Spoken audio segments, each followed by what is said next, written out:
This program presented by Hamdard Ruabza, the drink of India. खबरों की शुरुआत करते हैं। पूरे देश में आज ईद का त्योहार धूमधाम से मनाया गया। शुक्रवार को चांद दिखने के साथ ही ईद का ऐलान हो गया। ईद के मौके पर राष्ट्रपति, प्रधानमंत्री समेत तमाम लोगों ने देशवासियों को ईद की मुबारकबाद पेश की। इस मौके पर दिल्ली की जामा मस्जिद में रोजेदारों ने ईद की नमाज अदा की। इस दौरान लोगों ने गले मिलकर एक दूसरे को ईद की मुबारकबाद दी। बता दें कि भारत में रमजान के पाक महीने की शुरुआत 24 मार्च 2023 को हुई। ये इस्लामिक कैलेंडर का नवा महीना होता है। इस तरह 29वें रोजे के बाद इस्लामिक चंद्र कैलेंडर के 10वें महीने, जिसे शव्वाल कहा गया है, उसके पहले दिन ईद मनाई जाती है। ईद के मौके पर साबिक सेंट्रल मिनिस्टर मुख्तार अब्बास नकवी ने दिल्ली की पंचकुइया स्थित शिया मस्जिद में नमाज अदा की। साथ ही मुल्क की तरक्की, अमन और भाईचारे के लिए दुआ मांगी और ईद की मुबारकबाद दी।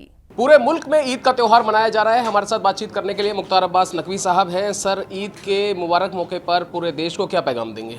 देखिए, ईद के अवसर पर हमारा देश ऐसा देश है जिसमें कि दुनिया के सारे धर्मों के लोग रहते हैं। हर त्यौहार मनाया जाता है और ईद की भी बहुत बहुत शुभकामनाएं। हमारा देश ही नहीं बल्कि पूरी मानवता आतंक से, अपराध से, आपदा से और किसी भी तरह के समस्या से मुक्त हो और सुरक्षा और समृद्धि और सेहत और सलामती सभी इंसानों की जो है वो सुरक्षित हो, यही हमारी कामना है। वहीं रांची समेत पूरे झारखंड में ईद का त्योहार मनाया जा रहा है। दारुल हुकूमत रांची के मुख्तलिफ ईदगाह और मस्जिद में ईद उल फित्र की नमाज निहायत अकीदत व एहतराम के साथ अदा की गई। शहर के डोरंडा वाक़े पारासटोली ईदगाह मैदान में कसीर तादाद में फरजान तौहीद ने नमाज अदा की और नमाज के बाद गले मिलकर एक दूसरे को मुबारकबाद पेश की। मुसलमानों के लिए एक खुशी का मकाम है और तमाम मुसलमान और पूरे हिंदुस्तान और पूरे दुनिया में अमन और शांति के लिए हमने दुआ मांगी है और दुआ है कि तमाम मुसलमानों के अंदर अल्लाह तबारक व तआला इत्तेहाद कायम रखे और भाईचारगी का माहौल हम लोगों में बना रहे और आइंदा साल भी हम लोग अच्छी तरीके से इबादत करने, ईद उल फित्र अदा करने की तौफीक अता फरमाए। अल्लाह तबारक व तआला का लाख लाख शुक्र और एहसान है कि अल्लाह तबारक व तआला ने हम सब को ईद उल फित्र की नमाज अदा करने की तौफीक अता फरमाए। यकीनन ये बहुत ही खुशी और मुसर्रत का दिन है तमाम उम्मत मुस्लिमा के लिए, तमाम मुसलमानों के लिए। अल्लाह तबारक व तआला इस नमाज के ज़रिए तमाम उम्मत मुस्लिमा की परेशानी बहुत खुशी हो रही है। अल्लाह रब्बुल आज़मीन ने हम लोगों को रोज़े रखने की तौफीक दी। हम लोगों ने सारा रोज़ा रखा और आज हम ईद मना रहे हैं।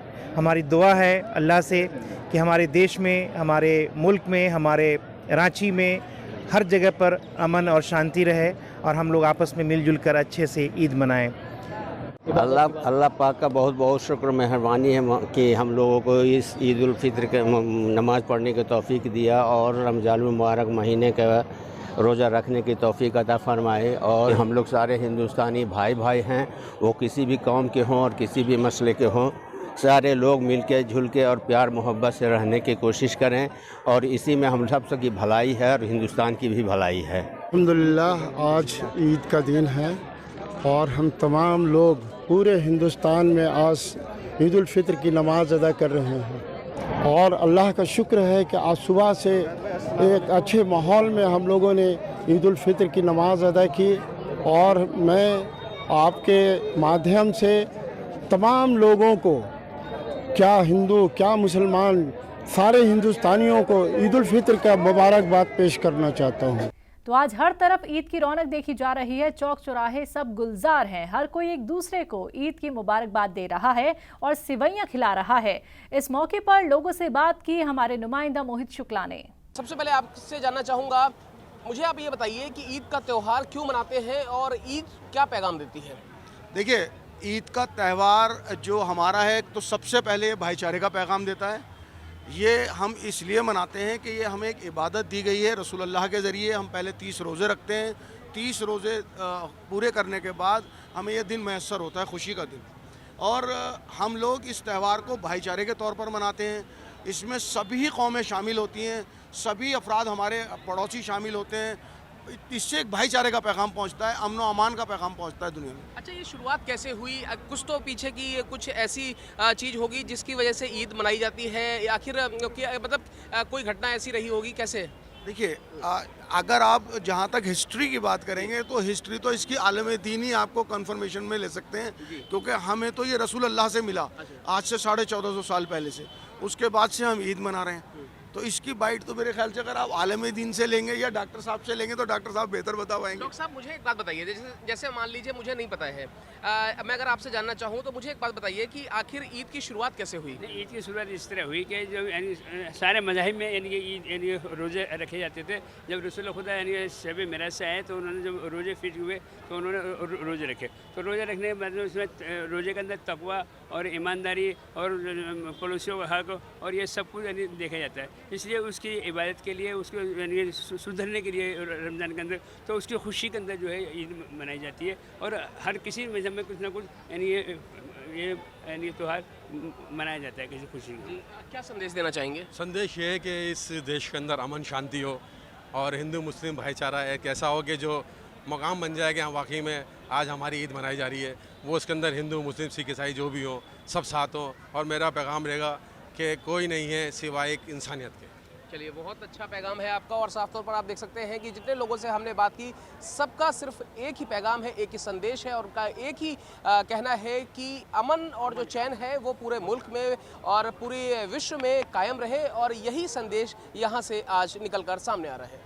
आप ईद की रौनक देख सकते हैं और ईद की रौनक दिखाने के लिए मैं इस समय पहुंचा हूं मस्जिद में और देखिए किस तरीके से यहां पर सेवइयां बांटी जा रही हैं और ये सेवइयां, इनकी जो मिठास है वो कहीं ना कहीं ये जो मिठास है ये 30 दिन के बाद मैसर हुई है, क्योंकि 30 दिन का रोज़ा रखने के बाद ये ईद जैसा जो पवित्र त्यौहार है वो मैसर होता है। और यही वजह है कि आज आप देख सकते हैं कि मस्जिद के अंदर किस तरीके से हर तरफ रौनक दिख रही है, हर किसी के चेहरे पर खुशी दिख रही है।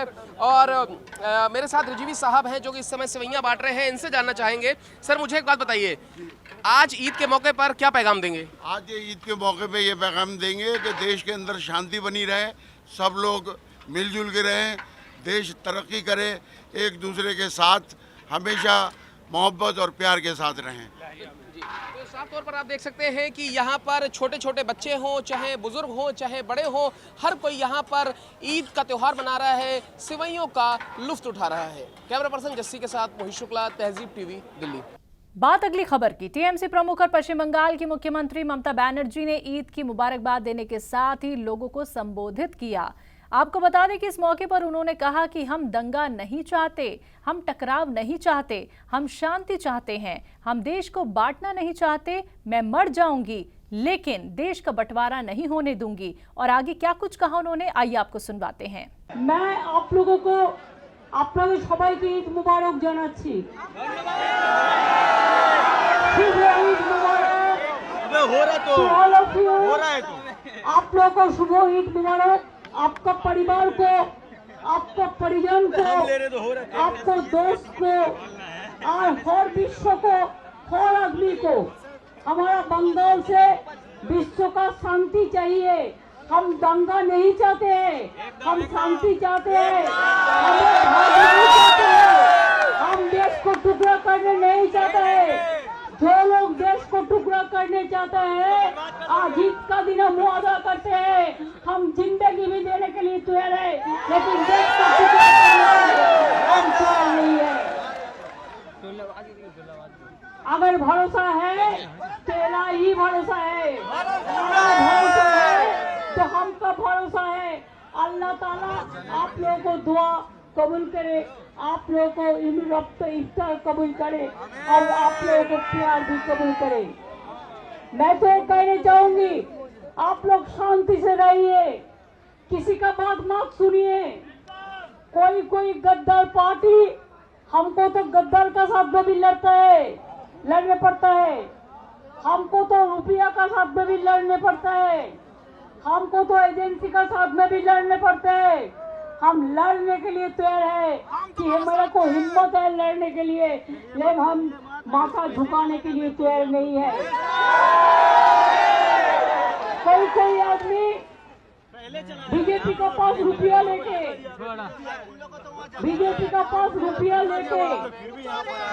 और वो कहते हैं कि मुस्लिम को वोट तोड़ देंगे। हम बोला तुम्हारा इतना हिम्मत नहीं है कि तुम बीजेपी के लिए का वोट तोड़ देंगे।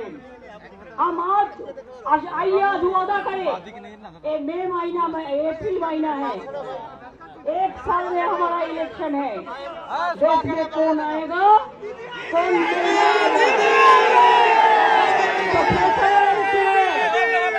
पूरा देश भर फैसला कीजिए। अब जितना भी आपको आदमी बाहर में काम करता है और 24 का चुनाव में सबको आना चाहिए, सबको वोट देना चाहिए, सबको अपना गवर्नमेंट बनाना चाहिए। अगर लोकतंत्र चला जाए तो सब चला जाए। आज कॉन्स्टिट्यूशन बदल हो रहा है, आज इतिहास बदल हो रहा है।